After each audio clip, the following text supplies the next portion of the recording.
Hello friends, welcome to Kandukuri vlogs.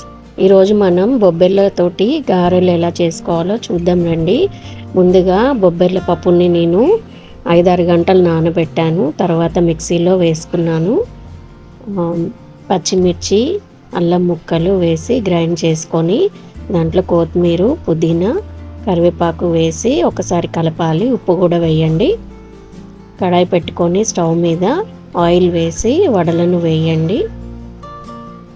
ఎప్పుడు మనం మినపగారెలే తింటుంటాం కదా ఫ్రెండ్స్, ఇలా కొత్తగా ట్రై చేసి చూడండి. ఆరోగ్యానికి చాలా మంచిది ఇవి.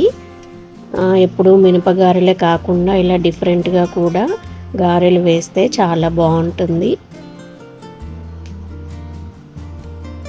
ఆరోగ్యానికి కూడా చాలా మంచిది.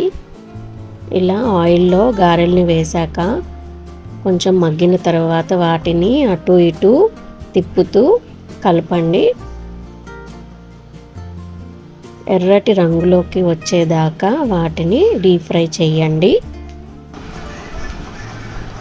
అంతేనండి, కమ్మటి బొబ్బెర్ల గారెలు రెడీ.